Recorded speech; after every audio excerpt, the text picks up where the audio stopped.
नमस्कार. व्यावसायिक अर्थशास्त्र अर्थात सूक्ष्म अर्थशास्त्राच्या या लेक्चरमध्ये आपले सर्वांचे सहर्ष स्वागत आहे. आजच्या या लेक्चरमध्ये आपण पूर्ण स्पर्धेतील समतोल, त्यापैकी पूर्ण स्पर्धेतील अल्पकालीन समतोल याविषयी सविस्तर चर्चा करणार आहोत की ज्या कालावधीमध्ये उत्पादकाला उत्पादन साधनांमध्ये व यंत्रसामग्रीच्या आकारामध्ये बदल करता येत नाही त्याला अल्प कालावधी असे म्हणतात. अल्प कालावधी हा इतका अल्प असतो की व्यवसाय संस्थेला नवीन यंत्रसामग्रीचा वापर करून वस्तूच्या पुरवठ्यामध्ये किंवा उत्पादनामध्ये वाढ करता येत नाही, परंतु तात्पुरते श्रमिक, कच्चा माल, कामाचे तास, इंधन इत्यादींमध्ये काही प्रमाणात बदल करून उत्पादन व पुरवठ्यात काही प्रमाणात बदल करता येतो. म्हणजेच अल्प कालावधीत व्यवसाय संस्था स्थिर उत्पादन घटकांमध्ये बदल न करता फक्त बदलत्या घटकांमध्ये अल्प प्रमाणात बदल करून उत्पादन व पुरवठा यात बदल करू शकते. ज्या ठिकाणी व्यवसाय संस्था उत्पादन करण्याचे निश्चित करते त्या ठिकाणाला व्यवसाय संस्थेच्या समतोलाची अवस्था असे म्हणतात. म्हणजेच त्या ठिकाणाला व्यवसाय संस्थेचा समतोल असं म्हटलं जातं. पूर्ण स्पर्धेतील जो समतोल आहे तर त्या समतोलाचे प्रमुख दोन प्रकार आहेत, अल्पकालीन समतोल आणि दीर्घकालीन समतोल. अल्पकालीन समतोलामध्ये देखील दोन प्रकार आहेत. आपण आज फक्त अल्पकालीन समतोलाविषयीची चर्चा करणार आहोत. त्या अल्पकालीन समतोलामध्ये व्यवसाय संस्थेचा अल्पकालीन समतोल आणि पूर्ण स्पर्धेतील उद्योगाचा अल्पकालीन समतोल. यापैकी आपण सर्वात अगोदर बघूयात की व्यवसाय संस्थेचा अल्पकालीन समतोल. पूर्ण स्पर्धेतील व्यवसाय संस्थेचा अल्पकालीन समतोल प्रस्थापित होण्यासाठी काही अटींची पूर्तता होणे आवश्यक असते. त्या ज्या अटी आहेत तर त्या अटी ह्या पुढील प्रमाणे आहेत. त्यातली पहिली अट आहे, अल्पकालीन सीमांत खर्च हा अल्पकालीन सीमांत प्राप्तीबरोबर असावा. म्हणजे SMC बरोबर SMR, short run marginal cost is equal to short run marginal revenue. त्यानंतर दुसरी अट आहे, सीमांत खर्च वक्र सीमांत प्राप्ती वक्राला छेदून जाणारा असावा. आणि तिसरी अट आहे, सीमांत खर्च वक्र सीमांत प्राप्ती वक्राला खालच्या बाजूने छेदून वर जाणारा असावा. म्हणजेच सीमांत खर्चात वाढ होण्याची प्रवृत्ती असावी. या अटींची पूर्तता जर झाली तर पूर्ण स्पर्धेतील व्यवसाय संस्थेचा अल्पकालीन समतोल प्रस्थापित होऊन व्यवसाय संस्था किती उत्पादन करावयाचे याविषयीचा निर्णय घेत. म्हणजे व्यवसाय संस्थेच्या उत्पादनाचे प्रमाण या ठिकाणी निश्चित होते. व्यवसाय संस्थेला अल्पकाळात नफा प्राप्त होतो की तोटा प्राप्त होतो हे अल्पकालीन सरासरी खर्च आणि अल्पकालीन सरासरी प्राप्ती यावर अवलंबून असते. अल्पकाळात पूर्ण स्पर्धेतील व्यवसाय संस्थेचा समतोल हा 3 प्रकारचा असतो. त्यातला पहिला प्रकार आहे अतिरिक्त नफ्यासह समतोल. संतुलन अवस्थेतील व्यवसाय संस्थेचा अल्पकालीन सरासरी खर्च जेव्हा अल्पकालीन सरासरी प्राप्तीपेक्षा कमी असतो तेव्हा व्यवसाय संस्थेला अल्प कालावधीमध्ये अतिरिक्त नफा प्राप्त होतो. अतिरिक्त नफ्यासह व्यवसाय संस्थेचा अल्पकालीन समतोल कसा प्रस्थापित होतो याचं स्पष्टीकरण या ठिकाणी आकृतीच्या साहाय्याने करता येईल. या आकृतीमध्ये OX अक्षावर उत्पादन आणि OY अक्षावर अल्पकालीन खर्च, प्राप्ती आणि किंमत दर्शवलेली आहे. त्यानंतर P ते MR आणि AR हे व्यवसाय संस्थेचे अनुक्रमे मार्जिनल रेव्हेन्यू आणि ॲव्हरेज रेव्हेन्यू म्हणजे सीमांत प्राप्ती आणि सरासरी प्राप्तीचे वक्र आहेत. तर SMC आणि SAC हे अनुक्रमे सीमांत खर्च, अल्पकालीन सीमांत खर्च वक्र आणि अल्पकालीन सरासरी खर्च वक्र आहेत. या आकृतीत दर्शविल्याप्रमाणे या ई बिंदूत SMC हा जो अल्पकालीन सीमांत खर्च वक्र आहे तर हा वक्र सीमांत प्राप्ती वक्राला खालच्या बाजूने छेदून वर जातो. त्यामुळे या ई बिंदूचा विचार केला तर ई बिंदूमध्ये समतोलाच्या ज्या 3 अटी आहेत तर त्या 3 अटी या ठिकाणी पूर्ण होतात की ई बिंदूमध्ये अल्पकालीन सीमांत खर्च बरोबर अल्पकालीन सीमांत प्राप्ती होते. सीमांत खर्च वक्र सीमांत प्राप्ती वक्राला छेदून जाणारा असतो तो या ठिकाणी पूर्ण होते. आणि तिसरी अट म्हणजे सीमांत खर्च वक्र सीमांत प्राप्ती वक्राला छेदून जाताना त्यामध्ये वाढ होण्याची प्रवृत्ती असावी. तर या ठिकाणी सीमांत खर्चात वाढ होण्याची प्रवृत्ती. या ठिकाणी सीमांत खर्च कमी होतो, त्यानंतर यामध्ये वाढ होण्याची प्रवृत्ती. त्यामुळे या ई बिंदूत व्यवसाय संस्थेच्या समतोलाच्या अटी पूर्ण होऊन व्यवसाय संस्थेचा समतोल प्रस्थापित होतो. या समतोल अवस्थेमध्ये व्यवसाय संस्था ओ पासून तर एन पर्यंत एवढं उत्पादन करण्याचं निश्चित करते. या उत्पादनासाठी व्यवसाय संस्थेला ओ पासून तर पी पर्यंत एवढी किंमत किंवा एन पासून तर ई पर्यंत एवढी किंमत प्राप्त होते. तर व्यवसाय संस्थेला येणारा सरासरी खर्च हा ओ पासून तर आर पर्यंत किंवा एन पासून तर एस पर्यंत एवढा आहे. त्यामुळे व्यवसाय संस्थेला वस्तूच्या प्रत्येक नगामागे आर पासून तर पी पर्यंत किंवा या एस पासून तर ई पर्यंत एवढा सरासरी अतिरिक्त नफा प्राप्त होतो. तर हा जो रेखांकित चौकोन आहे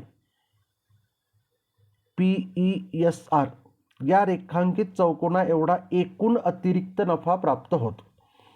की व्यवसाय संस्थेच्या एकूण प्राप्तीतून एकूण खर्च वजा केला तर व्यवसाय संस्थेला मिळणारा एकूण अतिरिक्त नफा या ठिकाणी स्पष्ट होतो. याचं मोजमाप आपण पुढील प्रमाणे करू शकतो की अतिरिक्त नफा बरोबर एकूण प्राप्ती वजा एकूण खर्च. एकूण प्राप्ती बरोबर वस्तूची नगसंख्या गुणिले किंमत आणि एकूण खर्च बरोबर उत्पादन गुणिले सरासरी खर्च. वस्तूची नगसंख्या ON, वस्तूची किंमत OP, ON गुणिले OP वजा उत्पादन ON आणि सरासरी खर्च OR म्हणजे ON गुणिले OR बरोबर या ठिकाणी चौकोन तयार होतो की चौकोन OPEN वजा चौकोन ORSN बरोबर रेखांकित चौकोन RPES. म्हणजे RPES हा जो रेखांकित चौकोन या ठिकाणी दाखवलेला आहे, या रेखांकित चौकोना एवढा अतिरिक्त नफा व्यवसाय संस्थेला अल्प कालावधीमध्ये प्राप्त होतो. त्यानंतर व्यवसाय संस्थेच्या समतोलाचा दुसरा प्रकार आहे सामान्य नफ्यासह समतोल. जेव्हा व्यवसाय संस्थेचा अल्पकालीन सरासरी खर्च आणि अल्पकालीन सरासरी प्राप्ती समान असते तेव्हा व्यवसाय संस्थेला सामान्य नफा प्राप्त होतो. सामान्य नफ्यासह व्यवसाय संस्थेचा जो समतोल प्रस्थापित होतो त्या समतोलाच्या अवस्थेमध्ये सीमांत खर्च बरोबर सीमांत प्राप्ती बरोबर सरासरी खर्च बरोबर सरासरी प्राप्ती बरोबर किंमत अशा प्रकारची परिस्थिती असते. म्हणजे सीख बरोबर सीप्रा बरोबर सख बरोबर सप्रा बरोबर किंमत. सामान्य नफ्यासह व्यवसाय संस्थेचा समतोल कसा प्रस्थापित होतो हे या आकृतीमध्ये या ठिकाणी आपण दर्शवलेले की या आकृतीमध्ये OX अक्षावर उत्पादन आणि OY अक्षावर अल्पकालीन खर्च प्राप्ती व किंमत दर्शवलेली आहे. त्यानंतर हा MR आणि AR हे सीमांत प्राप्ती आणि सरासरी प्राप्तीचा वक्र आहे. तर SMC आणि SAC हे सीमांत खर्च आणि सरासरी खर्च वक्र आहेत. या ई बिंदूमध्ये SMC हा जो वक्र आहे तर हा वक्र ई बिंदूमध्ये व्यवसाय संस्थेच्या सीमांत प्राप्ती वक्राला छेदून जातो. त्यामुळे ई बिंदूत व्यवसाय संस्थेचा समतोल प्रस्थापित होऊन व्यवसाय संस्था O पासून तर N पर्यंत एवढं उत्पादन करण्याचं निश्चित करते. या उत्पादनासाठी व्यवसाय संस्थेला O पासून तर P पर्यंत किंवा N पासून तर E पर्यंत एवढी किंमत किंवा सरासरी प्राप्ती मिळते. तर व्यवसाय संस्थेला येणारा खर्च देखील O पासून तर P पर्यंत किंवा N पासून तर E पर्यंत आहे, कारण हा सरासरी खर्च वक्र ई बिंदूमध्ये सरासरी प्राप्ती वक्राला स्पर्श करून जातो. त्यामुळे या ठिकाणी या ई बिंदूचा विचार केला तर ई बिंदूमध्ये व्यवसाय संस्थेला हा समतोल प्रस्थापित होत, परंतु सरासरी प्राप्ती आणि सरासरी खर्च हे दोन्ही समान असल्यामुळे व्यवसाय संस्थेला अतिरिक्त नफा किंवा तोटा होत नाही, तर फक्त सामान्य नफाच प्राप्त होतो. त्याचप्रमाणे या ई बिंदूचा विचार केला तर ई बिंदूमध्ये ही जी अवस्था आहे सीमांत खर्च बरोबर सीमांत प्राप्ती बरोबर सरासरी खर्च बरोबर सरासरी प्राप्ती बरोबर किंमत ही अवस्था या ठिकाणी पूर्ण होत. ज्या ई बिंदूमध्ये सीख बरोबर सीप्रा सख बरोबर सप्रा बरोबर किंमत ही अवस्था या ठिकाणी पूर्ण होत. त्यानंतर व्यवसाय संस्थेच्या अल्पकालीन समतोलामध्ये तिसरा प्रकारचा समतोल आहे तोट्यासह समतोल. अल्पकाळात जेव्हा व्यवसाय संस्थेचा सरासरी खर्च हा सरासरी प्राप्तीपेक्षा जास्त असतो तेव्हा व्यवसाय संस्थेला तोटा होतो. व्यवसाय संस्थेचा तोट्यासह जो समतोल आहे किंवा अल्पकालीन समतोल आहे तर या आकृतीमध्ये या ठिकाणी तो स्पष्ट केलेला आहे या आकृतीमध्ये देखील OX अक्षावर उत्पादन आणि OY अक्षावर खर्च प्राप्ती आणि किंमत दर्शवलेली आहे. MR आणि AR हे सीमांत प्राप्ती आणि सरासरी प्राप्तीचे वक्र आहेत. SMC हा सीमांत खर्च वक्र आहे. SAC हा अल्पकालीन सरासरी खर्च वक्र आहे. SMC हा सीमांत खर्च वक्र ई बिंदूमध्ये सीमांत प्राप्ती वक्राला खालच्या बाजूने छेदून वर जातो, त्यामुळे व्यवसाय संस्थेचा अल्पकालीन समतोल प्रस्थापित होऊन व्यवसाय संस्था ON एवढे उत्पादन करण्याचे या ठिकाणी निश्चित करते. या उत्पादनासाठी देखील व्यवसाय संस्थेला O पासून तर P पर्यंत किंवा N पासून तर E पर्यंत एवढी किंमत प्राप्त होते. परंतु यासाठी व्यवसाय संस्थेला येणारा खर्च हा O पासून तर R पर्यंत आहे किंवा N पासून तर S पर्यंत आहे. म्हणजे व्यवसाय संस्थेला वस्तूच्या प्रत्येक नगामागे P पासून तर R पर्यंत एवढा खर्च जास्त आहेत किंवा E पासून तर S पर्यंत एवढा खर्च जास्त आहेत. त्यामुळे सरासरी P पासून R पर्यंत किंवा E पासून तर S पर्यंत एवढा तोटा त्या व्यवसाय संस्थेला प्राप्त होत. तर या एकूण तोट्याचा जर विचार केला तर हा जो रेखांकित चौकोन आहे PRSE, या PRSE या एकूण रेखांकित चौकोना एवढा व्यवसाय संस्थेला त्या ठिकाणी एकूण तोटा होत. या एकूण तोट्याचं मोजमाप करण्यासाठी देखील आपण सूत्राचा वापर करतो की व्यवसाय संस्थेला प्राप्त होणारा तोटा बरोबर एकूण प्राप्ती वजा एकूण खर्च. एकूण प्राप्ती बरोबर विक्रीची नगसंख्या गुणिले किंमत वजा एकूण खर्च म्हणजे काय, उत्पादन गुणिले सरासरी खर्च. ON गुणिले OP वजा ON गुणिले OR बरोबर चौकोन OPEN वजा चौकोन ORSN बरोबर रेखांकित चौकोन PRSE. म्हणजे जो PRSE हा चौकोन त्या ठिकाणी शिल्लक राहतो, तर तो PRSE चौकोन हा व्यवसाय संस्थेला प्राप्त होणारा तोटा त्या ठिकाणी दर्शवतो. त्यानंतर व्यवसाय संस्थेचा अल्पकालीन जो समतोल आहे, त्या समतोलानंतर पूर्ण स्पर्धेतील उद्योगाचा अल्पकालीन समतोल कसा प्रस्थापित होतो याविषयी आपण आता सविस्तर चर्चा करूया. की पूर्ण स्पर्धेत एकजिन्सी वस्तूचे उत्पादन करणाऱ्या व्यवसाय संस्थांची संख्या ही मोठ्या प्रमाणात असते. अर्थव्यवस्थेतील विशिष्ट वस्तूचे उत्पादन करणाऱ्या सर्व व्यवसाय संस्थांच्या एकत्रीकरणाला उद्योग असे म्हणतात. कोणताही उद्योग कोणत्याही संस्थेच्या किंवा वैयक्तिक नावाने ओळखला जात नाही, तर विशिष्ट वस्तूच्या नावानेच त्या ठिकाणी तो ओळखला जातो. उदाहरणार्थ कापड उद्योग, वाहन उद्योग, मोबाईल उद्योग इत्यादी. म्हणजे वाहन उद्योग असेल तर त्या ठिकाणी व्यवसाय संस्था म्हणून जेव्हा विचार केला जातो तर त्या विशिष्ट कंपनीच्या नावाने ते वाहन ओळखलं जातं. आणि उद्योगाचा जेव्हा विचार केला जातो तर सगळ्या वाहन उत्पादन करणाऱ्या व्यवसाय संस्थांचं एकत्रीकरण केलं जातं आणि त्या उद्योगाला फक्त त्या वस्तूच्या नावाने ओळखलं जातं, म्हणजेच त्याला वाहन उद्योग किंवा मोबाईल उद्योग या नावाने ओळखलं जातं. पूर्ण स्पर्धेतील उद्योगाचा अल्पकालीन समतोल प्रस्थापित होण्यासाठी काही अटींची पूर्तता होणे आवश्यक असते. त्या अटींमधली पहिली अट आहे पूर्ण स्पर्धेतील उद्योगाचा अल्पकालीन पुरवठा आणि अल्पकालीन मागणी समान असावी. म्हणजे S बरोबर D, supply is equal to demand. त्यानंतर दुसरी अट आहे उद्योगात समाविष्ट असणाऱ्या सर्व व्यवसाय संस्था समतोल अवस्थेत असाव्यात. म्हणजे त्या उद्योगामध्ये जेवढ्या व्यवसाय संस्था समाविष्ट झालेल्या असतील त्या सगळ्या व्यवसाय संस्था समतोल अवस्थेमध्ये असणे अपेक्षित असते.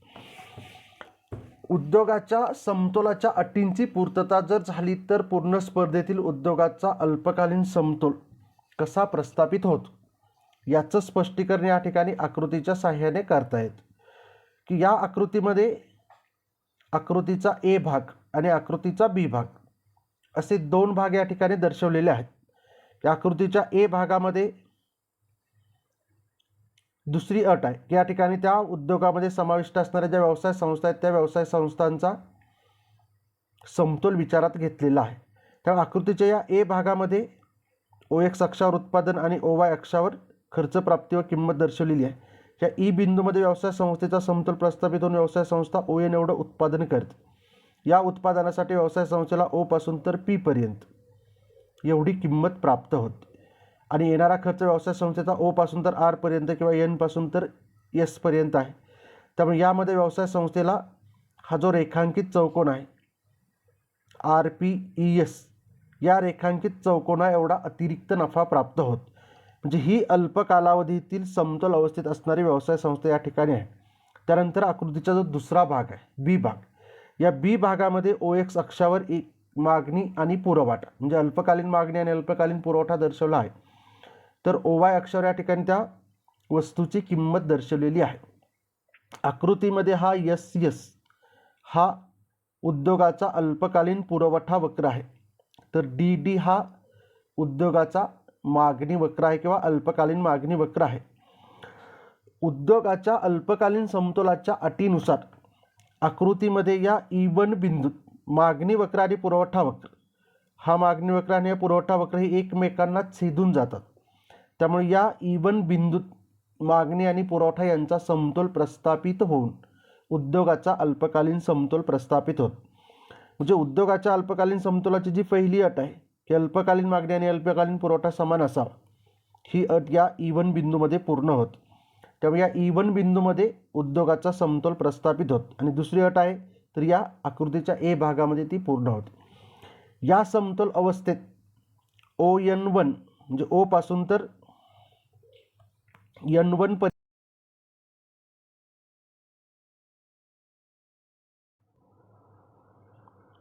O पासून तर N1 पर्यंत एवढा एकूण मागणी आणि पुरवठा या ठिकाणी आहे. आणि या मागणी व पुरवठ्यासाठी OP ही किंमत या ठिकाणी अस्तित्वात येते.